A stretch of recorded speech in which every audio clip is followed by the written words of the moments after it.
নমস্কার বন্ধুরা, চলে এসেছি ধানের জমিতে। দেখুন জমিগুলো এগুলো এখনো তৈরি করা হয়নি লাগাবার মতন। এই যে আগাছাগুলো সাইডে বেরিয়েছিল সেগুলো কেটে দেওয়া হচ্ছে বা শিকড় সমেত উপড়ে ফেলে দেওয়া হচ্ছে।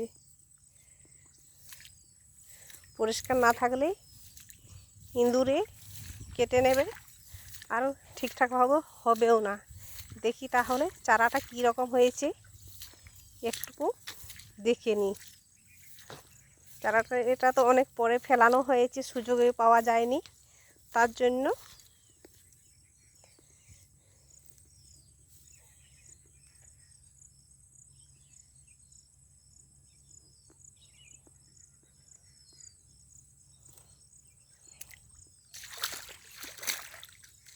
দেখুন আগে পরে করে কি সুন্দর সাইজ করে করে চারাটা ফেলানো হয়েছে।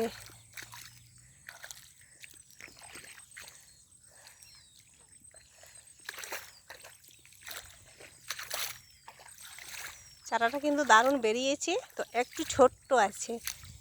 এখন 2-10 দিন পরে লাগালে ঠিক বড় হয়ে যাবে বা চারাটা মোটা হয়ে যাবে।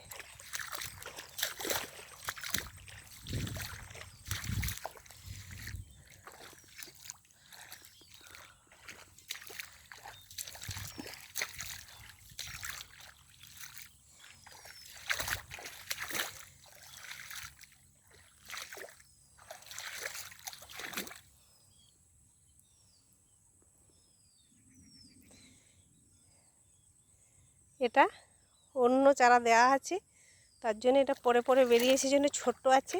আর কিছুটা জায়গায় একটু পাতলা বেরিয়েছে। ওদিকটাতে খুব ঘন হয়েছে, সামনেটাতে কিছু পাকিয়ে খেয়ে নিয়েছে। এটাতে কাপড়ও কিছু দেয়া হয়নি, তার জন্য।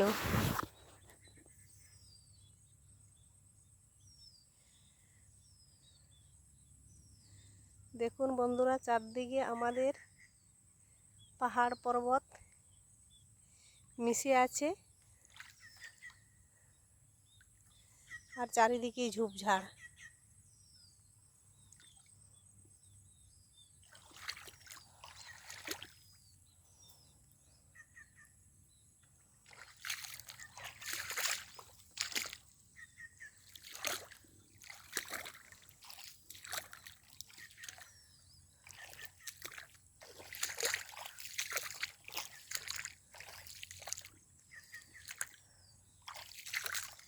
ঠিক মাটি তৈরি করতে করতে চারাও তৈরি হয়ে যাবে।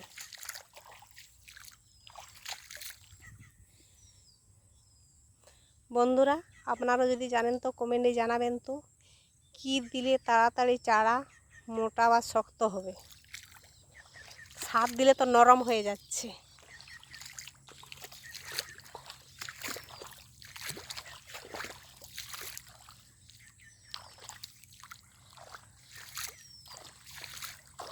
জলা জমিতে যদি লাগানো হয় তাহলে গলে যাবে,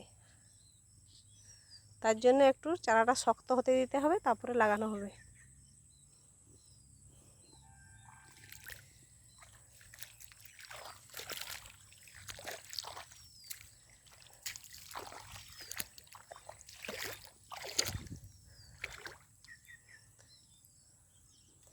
নমস্কার বন্ধুরা, এখন এই পর্যন্তই।